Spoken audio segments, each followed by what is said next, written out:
कांग्रेस में स्प्लिट जरूर होगा और सचिन पायलट अपना एक नया दल बनाएंगे, फिर सचिन पायलट आने वाले समय पे एनडीए का हिस्सा हो सकते हैं। नमस्कार, P3 भारत पर आपका स्वागत है।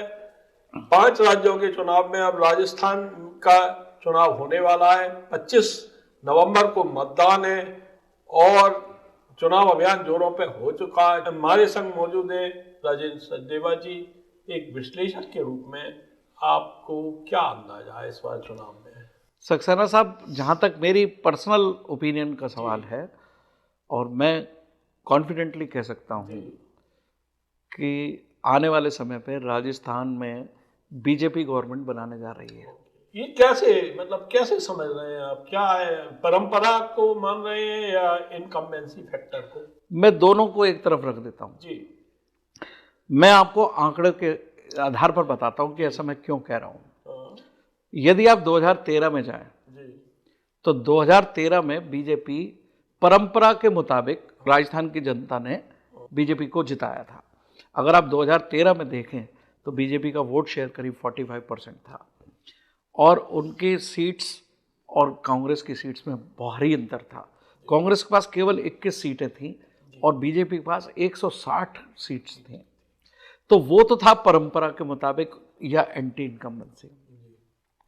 लेकिन अगर आप 2018 की स्टैटिस्टिक्स देखें तो 2013 में बीजेपी रूल कर रही थी, तो अगर परंपरा की बात होती तो आंधी कांग्रेस की आई होती 2018 में, वही रिवर्स 160 के आसपास या 20-25 बीजेपी की होनी चाहिए थी। लेकिन ऐसा नहीं हुआ। 2018 में बहुत अच्छी फाइट हुई जिसमें बसपा ने भी रोल प्ले किया। लेकिन अगर कांग्रेस और बीजेपी के वोट शेयर में परसेंटेज में फर्क देखें तो दोनों में 0.6% का फर्क था। कांग्रेस ने 39.77% कुछ लिए थे और बीजेपी ने 38 पॉइंट समथिंग लिए, तो ऑलमोस्ट 0.6% का आपके बाद। लेकिन सीट स्टैटिस्टिक्स के हिसाब से बीजेपी की 73 सीट्स थी, 21 नहीं थी 13 की तरह से। यानी कि परंपरा की बात तो 2018 में टूटी कि 2013 में बीजेपी होने के बाद भी बीजेपी आ सकती थी और प्रयास भी बहुत अच्छे हुए। जनता ने 0.6% कम लोगों ने वोट दिया। उसके पीछे मैं आधार समझता हूं कि वो वसुंधरा राजे के प्रति पब्लिक की नाराजगी थी। तो जहां तक परंपरा का सवाल है तो 2018 में भी परंपरा राजस्थान की गवर्नमेंट ने, राजस्थान की पब्लिक ने नहीं निभाई थी। बीजेपी 2013 में भी थी, लेकिन 2018 में भी आने के चांसेस थे, लेकिन स्टैटिस्टिक्स से नहीं आए थे। अब 2023 में स्थिति दो तरह से मुझे बीजेपी के फेवर में नजर आती है। एक तो वसुंधरा राजे को केंद्रीय नेतृत्व ने साइड रखा है, उसको प्रोजेक्ट नहीं किया, तो जनता का जो उनके विरुद्ध जो आक्रोश है वो थोड़ा कम हुआ है और परंपरा भी निभाई जा सकती है, क्योंकि एक 2024 का भी एक उत्तर भारत में प्रभाव होता है। एक चीज बताइए, ये कांग्रेस ने, गहलोत जी ने काफी कुछ अभियान चलाए थे, काफी कुछ ओबलाइज किया था पब्लिक को, गिफ्ट वगैरह भी दिए थे, इसका इम्पैक्ट क्यों नहीं दिख रहा? नहीं, उसका इम्पैक्ट भी दिखेगा। उनका इम्पैक्ट दिखने पर ही लोगों को कंफ्यूजन है कि शायद कांग्रेस भी अच्छा करेगी। जी। और ये संभावना भी है, क्योंकि कुछ फ्री बेस बांटे गई हैं, कुछ चीजें इस तरह से की गई हैं।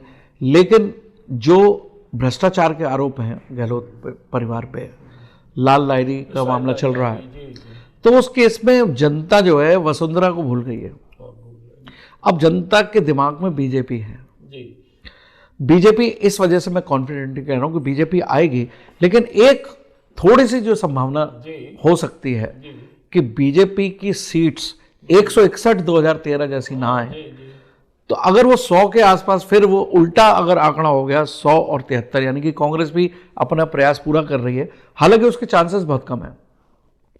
तो यदि उल्टा रिवर्स गियर भी पड़ता है, 100 बीजेपी की आती है और 73 ऐसे आती हैं, तो बीजेपी हर हालत में किसी न किसी तरह से जोड़ तोड़ के गवर्नमेंट बनाएगी।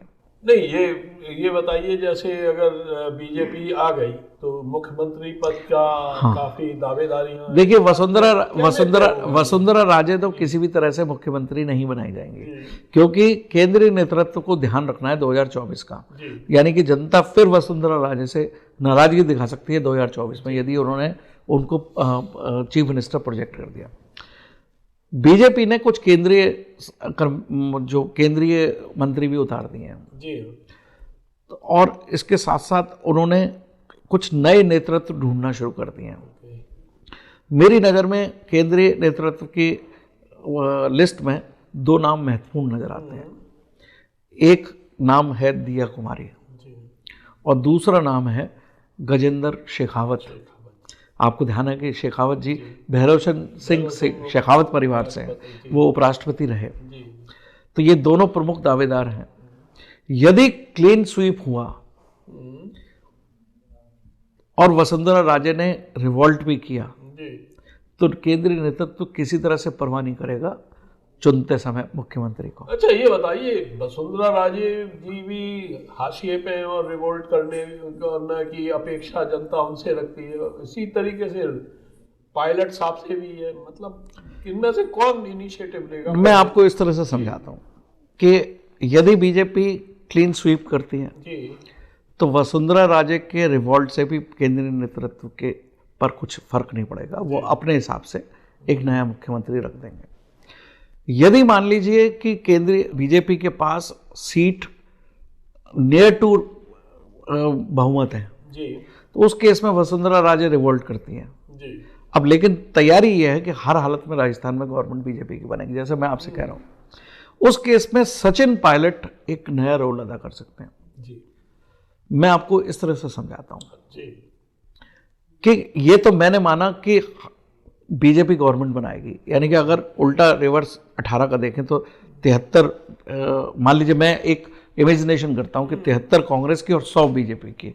तो जैसे कि पिछली बार कांग्रेस ने बसपा के 6 सीट तोड़ी थी अपने बहुमत को बनाए रखने के लिए, उसी तरह से अगर मान लीजिए हम मानते हैं कि बीजेपी की 100 रही और उसमें वसुंधरा राजे से खतरा हमेशा बना रहेगा, तो उस केस में वो क्या करेंगे? सचिन पायलट को चाहिए भी ऐसा मेरे हिसाब से, क्योंकि अगर कांग्रेस नहीं आ रही है इस बार जी, तो अशोक गहलोत जी का तो राजनीतिक सफर समाप्ति की ओर है, लेकिन सचिन पायलट को अभी बहुत लंबा सफर तय करना है और वो कांग्रेस में घुटन महसूस कर रहे हैं। जबकि पिछली बार की जो मेहनत थी, अगर कांग्रेस ने गवर्नमेंट चलाई 5 साल, तो उसमें सचिन पायलट का हाथ था, लेकिन सचिन पायलट को वो चांस नहीं मिला। तो ऐसी स्थिति में कांग्रेस सत्ता में न रहकर और सचिन पायलट कांग्रेस में बने रहेंगे, मुझे ऐसा लगता है कि सचिन पायलट अगर ऐसा नहीं करेंगे तो वो अपनी राजनीतिक आत्महत्या कर रहे होंगे। इसका मतलब अंदाजा है कांग्रेस में स्प्लिटिंग होगी, यस, दल बनेगा, चाहे बीजेपी स्विंग में आए, फुल स्विंग में आए या नियर टू बहुमत हो। मैं आपको एक अपनी राय ये बताऊंगा कि कांग्रेस में स्प्लिट जरूर होगा और सचिन पायलट अपना एक नया दल बनाएंगे और उस नए दल को वो बीजेपी के साथ अपनी जमीन तलाशेंगे 2024 के लिए। और बीजेपी के लिए सचिन पायलट नाव खेने का काम करेंगे और वसुंधरा राजे को साइड करते हुए और सचिन पायलट अपने राजनीतिक अस्तित्व को बनाए रखने के लिए, तो मुझे लगता है कि बीजेपी गवर्नमेंट बनाएगी, या तो फुल स्विंग में या फिर सचिन पायलट आने वाले समय पे एनडीए का हिस्सा हो सकते हैं और एक नए दल के साथ सचिन पायलट अपना राजनीतिक जीवन नया तरीके से शुरू करेंगे। ये ऐसा मेरा मानना है। धन्यवाद जी, नमस्कार।